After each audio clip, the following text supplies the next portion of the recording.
PR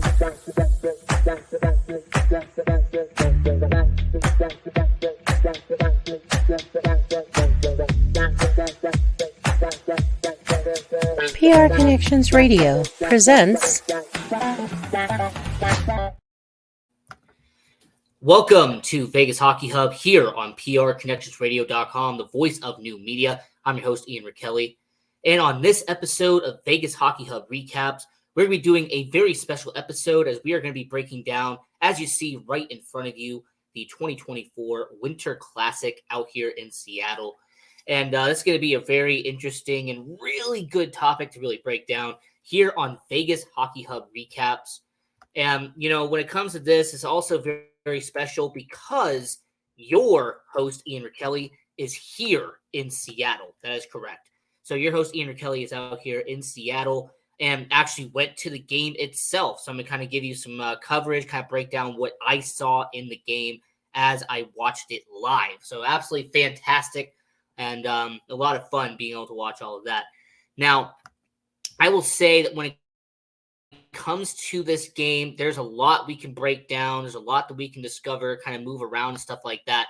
But here is what I want to focus on with this game. I mean, we could talk about the special uniforms. We could talk about the ballpark. We could talk about all of the pregame, the postgame, the intermission, all of the stuff that came with it. We could talk about that.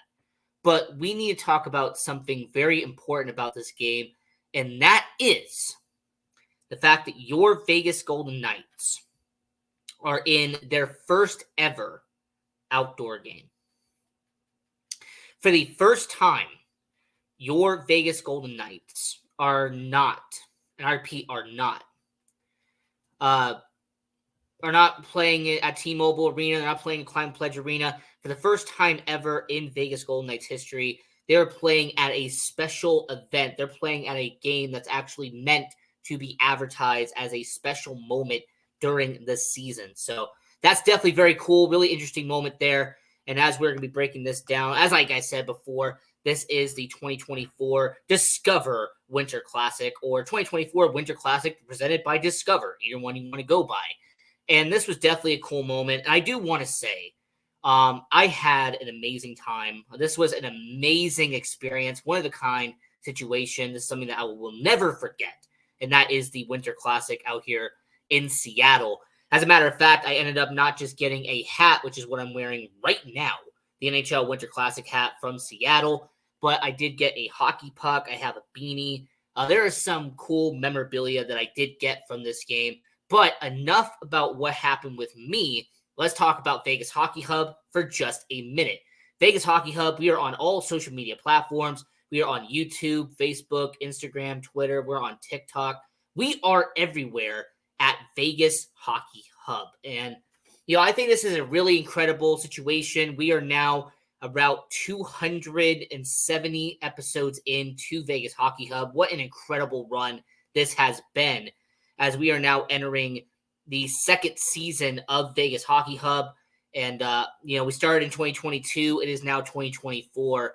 And it's just been an incredible momentum. The run that we have had with Vegas Hockey Hub was incredible. So I will say I appreciate everyone who has been watching Vegas Hockey Hub. I appreciate all the support from everyone who has helped Vegas Hockey Hub. Now, getting into the game itself here on Vegas Hockey Hub, the first thing in the pregame notes, the lineup change that is very important that we do have to discuss. Forward William Carrier is back as a member of the Vegas Golden Knights. So William Carrier, who did suffer an injury a while ago, he is now back in the lineup for your Vegas Golden Knights. And, you know, we were watching the pregame. We actually saw the warm-ups for your Vegas Golden Knights and people that were skating around. We had all the guys that were skating around at the rink with your Vegas Golden Knights. But what I found really interesting when watching the game itself and actually seeing who was on the ice for your Vegas Golden Knights, of course, you had the fourth line, which is now back together. You have Kolazar, you have Waugh, and you have Carrier. But on that first line, you have Barbashev, you have Eichel, and you have Marchessault.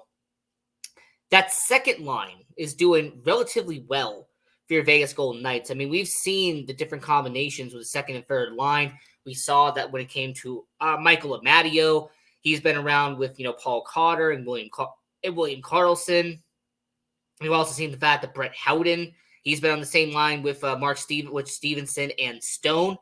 But I really like the line that we're seeing right now with the Vegas Golden Knights. It's actually one of the positives I can say when it comes to what we have seen from your Vegas Golden Knights. The fact that the lines have done relatively well in terms of production is a very key moment for your Vegas Golden Knights. So William Carrier back in the lineup, very good for your Vegas Golden Knights. This is someone they desperately needed on the fourth line because when you don't have Carrier, Watt, and Kolazar, it really messes with the chemistry. We've been talking about this on the show forever. Chemistry does matter for your Vegas Golden Knights. So I will say when it comes to the Golden Knights organization, having someone like Carrier does matter. Logan Thompson is in net for your Vegas Golden Knights. Yuri Patara was on the bench for your Vegas Golden Knights. You also have Isaiah Seville, the young up-and-coming guy. He is an option for the Vegas Golden Knights as well. But Logan Thompson in net for Vegas. And Logan Thompson, once again, trying to show that he can be the workhorse for the Vegas Golden Knights. Obviously, Aiden Hill not in the lineup. We already know about this. But with Logan Thompson, he is showing right now that if you need an everyday worker, right? If you need somebody who is going to keep showing that commitment to the Vegas Golden Knights organization, he is someone in net that Vegas can count on and rely on. And I know that he has started multiple games back to back to back. I understand that. But when it comes to LT, he is someone that if you trust to get the job done, he is going to do it. So Logan Thompson in net for your Vegas Golden Knights. And let's get into the game itself. So after the pregame and you had the guitar solo to start out the game, which by the way was impressive, okay? I have to give props to the national anthem, to the person that was working the national anthem for this game, as doing a guitar solo and doing the national anthem with the guitar was a very cool moment. I will say that. So when it comes to your Vegas Golden Knights and the game that's going on here, I do want to give props on that pregame moment there. And, because it is a special game, of course, you had the animations. You also had, as we looked up into the stands, you had special animations, special presentations on the scoreboard as well. So they tracked everything. There was a bunch of metrics that were all on the scoreboard out there at T-Mobile Park out there in Seattle. So I will say when it comes to this game, the first 4 minutes was going on relatively well. There wasn't much going on, some good back and forth moments there. But in the first period, Eli Televainen, assisted by Adam Larson and Vince Dunn. So it would be a 1-0 game for Seattle. And unfortunately for Seattle, this is just a situation where they're trying to build off momentum right now. This is a Seattle Kraken team that currently at this moment in time, only 15 wins, 14 losses, and 9 overtime losses. So when it comes to the Seattle Kraken being 8 games under, if you look at the loss and overtime losses and you combine those, even if you don't and you just look at the win-loss column, this is a Seattle Kraken team that's trying to be a playoff contender. They're trying to get back to what they did last year. And Tolvainen, he is a good, young, up-and-coming guy for Seattle. 10th goal of the season for him. So to get on the board, to be a 1-0 for Seattle in this game. And this kind of leads into my next point here. What a terrible start by Vegas. Vegas really started out cold. I don't know if it was because of the conditions. I don't know if it's because of the first time that they've played in this type of environment. But when it came to the Golden Knights, it seemed like the first 5 to 7 minutes, they started really slow on the back end. It didn't matter if it was in the defensive zone. Didn't matter if it was in the neutral zone. Their passing looked sloppy. It just seemed like the Vegas Golden Knights just took a while for them to eventually kind of get warmed up and eventually figure out what they needed to do on the defense to help figure out the offense. So I'll say when it comes to Vegas Golden Knights, unfortunately, a terrible start by them. But hey, you know what? It's hockey. There's nothing you can do about it. But I will say with Vegas, this is a concern somewhat considering what's happened as of late and the losing streak that has happened as of late with your Vegas Golden Knights. So I will say, going on to that, then the end of the first period, Vegas is only down 1-0 in this matchup. But there was a halftime performance, which I did see in person, and that was a very cool moment. As Seattle-based Heart had a halftime performance, and it was a very cool moment to see in person. Obviously, being someone who has listened to their music, being able to see them live is a cool moment there. And this is off topic, but I will bring this up just because I want to kind of let you in on what happened at the ballpark. I went and got a cheesesteak, and man, oh man, that was one of the best cheesesteaks I have had. So I want to give a shout out real quick to T-Mobile Park because that cheesesteak was incredible. It was a little bit expensive, but man, it was worth it. But yeah, it was definitely a really cool moment there to really, have something like that. And then you also go to the team store. Now, obviously, it was the Mariners team store, but they did have some Kraken apparel. They even had some Golden Knights apparel, which is really cool.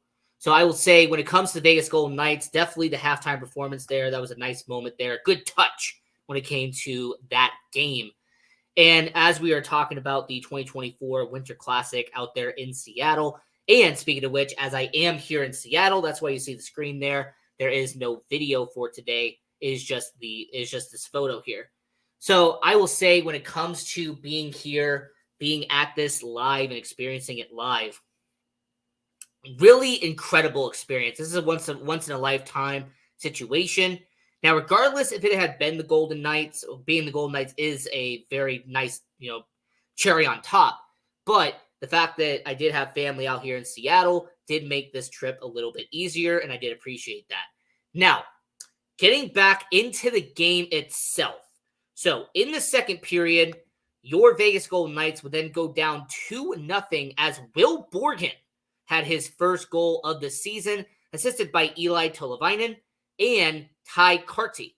So I will say with Will Borgen, this is a really young, solid defenseman. In fact, he is someone that I have been a fan of since he got drafted during the expansion draft. I was doing another show at the time, but I actually live reacted to the 2021 NHL expansion draft. And I did say during that expansion draft that Will Borgen could be special. Him coming over from the Buffalo Sabres, he had some really solid upside coming to Seattle. And I will say that ever since he got drafted by the Seattle Kraken from the Buffalo Sabres, he is someone that I've been keeping an eye on. So Will Borgen, first goal of the season, really solid defenseman. And I really like what he has done in Seattle. So I have to give props to Will Borgen. He has done a really good job there. And then the rest of the second period, the only notable thing that happened in the second period was a Adam Larson interference penalty. So about 4 minutes left in the second period, Adam Larson would be called for interference on Chandler Stevenson, and it would kind of maybe open up the opportunity for Vegas, but Vegas did not capitalize at all as they would not score on the power play. And the power play has been an issue for Vegas as of late. This power play, who did really well in the first 10, 15 games of the year, has really struggled over the last couple of games. So I will say with the Chandler Stevenson, the fact that they did get that power play opportunity and they did not get any chances off of that. So once again, for the Vegas Golden Knights, the offense was poor. It just seemed like they were rusty. There wasn't a lot of commitment there. And more importantly, the shots were just not there. I mean, this is a Vegas Golden Knights team that's known for really shooting, but outside of Jonathan Marchessault and outside of really Pietrangelo, you know what? No, I take that back. Jack Eichel did have a few quality shots, but it just seemed like for your Vegas Golden Knights, you only were getting shots from 2 or 3 people. Where the Seattle Kraken were getting good opportunities and the Vegas Golden Knights were actually having to block and trying to have shots taken away. It seemed like the Seattle Kraken were passing the puck around. You saw that Yanni Gourde was shooting the puck. You saw that Thomas Tatar was shooting the puck. You saw Tolvainen. You saw Wenberg. You were seeing guys who were actually shooting the puck around. I mean, I did give credit there. Will Borgen had a couple of shots in the game as well. Somebody that, once again, I did give respect to. So I will say for Vegas, unfortunately, the offense just was not clicking And even though it says 35 shots on net, let me give you a little bit of perspective here. You do realize that 18 shots came from just 3 guys. That's it. So it was just a situation where, unfortunately, for the Vegas Golden Knights, the offense just was not clicking. The shots were not getting in the back of the net, but I will explain why later on. But just overall, the offense just was not clicking in this game for your Vegas Golden Knights.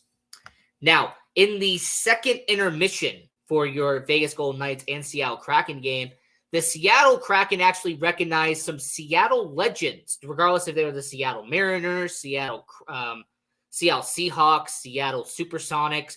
They honored some legends. They did have guys like Matt Hasselbeck, Marshawn Lynch, Sean Kemp. You had guys like Edgar Martinez. There was some legends that were recognized from Seattle during the intermission, and I do have to give respect there. Now, getting into the third period for Vegas, and it just did not start out well, as the Vegas Golden Knights would go down 3-0 as Yanni Gourde would have an unassisted 5th goal of the season, and your Vegas Golden Knights would be down by 3 to start out the third period. Now, I'm not going to bash Logan Thompson. This was just a play that ended up happening. If you want to blame anybody, okay, if you want to blame anybody for this play, blame Paul Cotter for his sloppy puck handling. Paul Cotter really just messed up on this play. And Paul Cotter is somebody that, as of late, has been getting criticism for his defensive play. So when it comes to Paul Cotter, he just did make a mistake, and it did cost Vegas as Yanni Gourde took it down the other side of the ice, got past Logan Thompson, and put the puck in the back of the net. So unfortunately for your Vegas Golden Knights, they would be down 3-0 to start the third period. And even though, once again, it was great to see in person, I do have to mention that this was a very interesting game, more or less, when you look at what Vegas did on the penalty side as well.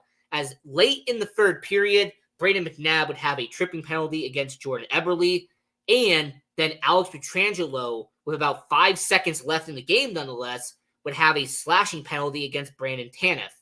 And I do want to kind of get back to Brandon Tanev real quick, because him getting penalized against Vegas has become a theme here.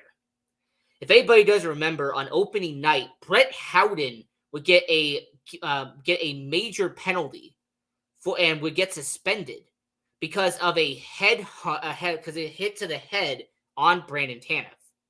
So for the second time this season, Brandon Tanev would cause a penalty for Vegas, as Alex Pietrangelo would slash him in this game. And I just have to put this out of here. Vegas needs to get faster, okay? This team just looks slow on offense. They look sluggish. There was just really no energy. There was a lack of hustle in this game. And it just seemed like Vegas was just kind of skating around for 80 to 85% of the game. You know, it just seemed like the Vegas Golden Knights just were not in it at the moment. So I will say for Vegas, you need to get faster because if you're being slow on offense later on in this season, you're going to have to work and go up against fast teams. And when you go up against fast teams and you're slow on offense, you are just asking for them to burn you on the defensive side and get past the goalie and get for a one-timer. Or if you want to get slow, then there's going to be an opportunity where the other team gets a 2-on-1 or a 3-on-2 opportunity, or shoot, even a opportunity on the opposite end where it's just a 1-on-1 and the goalie's got to pretty much defend himself. So I will say, when it comes to the Vegas Golden Knights, no doubt about it, in my mind, they need to get faster. Now, does that mean they have to change up the line a little bit? I will say yes, and let me explain why. There are about 2 players on this team that I think if you gave them a chance to be a healthy scratch, or if you have them be sent down to the minors, if it is possible, I would recommend it. Because right now, at this moment in time, Brett Howden and Paul Cotter, they're young, I get it, but when you have a good up-and-coming guy like Pavel Dorofeev, who's not in the lineup, I would recommend putting him back in once he is able to do so. I would also say, when it comes to the forward depth, You do have Brennan Bryson out there in Henderson. He's a young up-and-coming guy. He's a first-round pick. He is someone that they could use as well. You have Gregory Diancinco, who they did get on waivers from Florida to begin the year. He is available as well. So I will say when it comes to Vegas Golden Knights, if it has to be done, if you do have to get faster on offense, which is what I'm recommending here, swap out 2 guys and see how the lines go. Because if it's possible for Vegas to actually switch up the tempo and bring in Pavel Dorofeev, who did begin the year on the second line, I would recommend doing so. Or bring up some guys from the AHL who do have speed and try to see if they can bring some more energy and more hustle to the organization. So just to really recap this and kind of back up and talk about what we're doing here, I will say that Vegas, once again, needs to get faster on offense. They need to switch up the tempo here. And I did briefly mention this to begin the show, but man, the last 10 games for your Vegas Golden Knights have been brutal. I mean, there's no nice way to put it as we've been doing these Vegas Hockey Hub recap shows. The Vegas Golden Knights have just simply been outmatched. They've been outperformed throughout this season. I mean, this is a Vegas Golden Knights team that does get shut out by a Seattle Kraken team. That's just very unfortunate, very sloppy on that end. So I will say when it comes to your Vegas Golden Knights, they have just struggled over the last 10 games. I mean, just think about it. You lose to Anaheim, you lose to Florida, you lose to Carolina, you lose to Tampa. I mean, this is a Golden Knights team that has lost 6 of their last 8 games. I mean, dating back to the middle of last month, this is a Golden Knights team that has struggled to win games. I mean, outside of the game against LA, more recently, the Golden Knights have just struggled when it matters the most. And like I said, I know Thompson is trying to do all he can to win. I'm not blaming anything on Thompson. I mean, shoot, if you want to be honest, Logan Thompson is one of the main reasons why Vegas has been anywhere near competitive on the defensive end. So when it comes to Vegas, I just really have to address that. The fact that they have lost 6 of their last 8 games, some changes have to be made. That's why I recommended switching up the tempo on offense. On defense, there are some injuries that they do have to figure out. And oh boy, that defense will have to get figured out at some point because you do have a defense where you have Pietrangelo, you have Martinez, you have McNabb, Whitecloud and Haig. They're doing what they're doing. But once Shea Theodore gets figured out, and really once Shea Theodore gets back to being who Shea Theodore is, and that is being on the ice and being productive, that is going to be a key maker for the Vegas Golden Knights. I mean, that's right now really what they're missing. I mean, when you watch the defense, and I just saw it in person, this is a Golden Knights team that really is missing that production from Shea Theodore. So when that production comes back, that is going to be a key change and probably going to be a change in balance for your Vegas Golden Knights. So yeah, struggling the last 10 games, I really can just wish them the best. And really what's coming up next for your Vegas Golden Knights, that's going to be a key maker as well when it talks about what they're going to do long term. So as we are talking about this game here on Vegas Hockey Hub, I'm your host, Ian Rachiele. And, looking at the current schedule right now, I mean, this is a team that's going to be taking on 2 teams in the Eastern Conference in back-to-back at T-Mobile Arena, and that is going to be Florida and New York.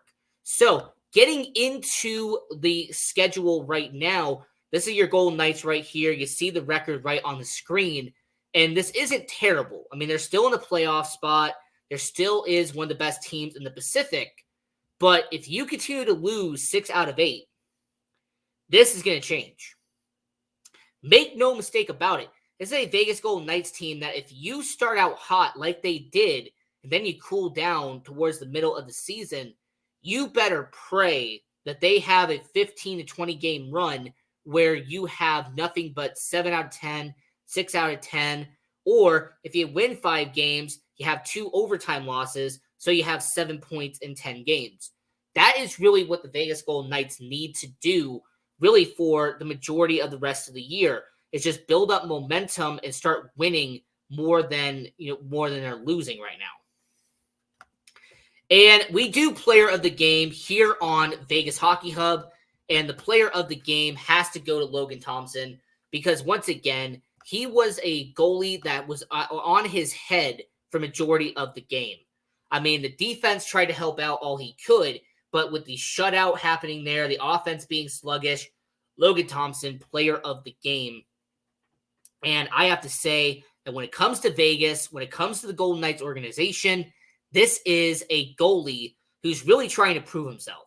I mean, there's been all the talk about Aiden Hill, who is incredible. I mean, he has been an amazing goalie, don't get me wrong. But Logan Thompson has kind of been lost in the shuffle. He's kind of been put in the background of sorts because of how well Aiden Hill has done early on in the year. So with Logan Thompson, he's really just trying to prove himself and really trying to solidify himself as one of the best backup goalies in the NHL, being a solid number 2 in hockey. So player of the game goes to him. And before we get out of here, I do want to give props real quick to the goaltender on the opposite end. After all, he did have a shutout, and that is the goalie, Joey Daccord. Joey Daccord, by the way, has become a fan favorite in Seattle. When I was at the game, you could see that the fans liked Joey Daccord. They were chanting, Joey, Joey, throughout the entire arena. So I will say he has become a fan favorite out there, and he no doubt in my mind was the player of the game, stopping all 35 shots on net against Vegas. So, we'll see how Seattle does for the rest of the year. Maybe they'll make the playoffs and make a great run, or maybe they'll barely miss the playoffs, but we'll see how Seattle does. But in this game, Joey Daccord was the player of the game on the opposite end. He did an amazing job for Seattle. Now, the stats between Seattle and Vegas, I will just quickly go over those before we get to the end of the show. So, for your Vegas Golden Knights and Seattle Kraken game, Vegas Golden Knights outshot Seattle 35-27, but Seattle outhit Vegas by almost 10 as it was 27-17. Vegas Golden Knights had double the amount of penalty minutes as Seattle did, but Vegas won 52% of their faceoffs against Seattle. So 52-48, kind of even in that aspect, but Vegas did get the advantage over Seattle in the faceoff column. And then on the advanced side of it, the Vegas Golden Knights had only one power play opportunity. Seattle had 2. Neither had a power play goal, so 2 for 2 on the penalty kill for Vegas, but they were 0 for 1 on the power play. It's a Vegas Golden Knights team that had 20 block shots, but they also had 20 block shots going the opposite way. The Vegas Golden Knights had 14 takeaways, which is just a very interesting stat. And once again, because of what the game was, and because of how special the game is, there's a possibility that might have been why the takeaways were so high. Because on Seattle's end, they had one less takeaway than Vegas did. So the takeaways are very high in this game. So as we're getting towards the end of the show here, I just do want to say this was an incredible event. I have a new hat now, so that's going to be a lot of fun. I'll wear this for a couple of months because this was a really cool event. I did appreciate going to it.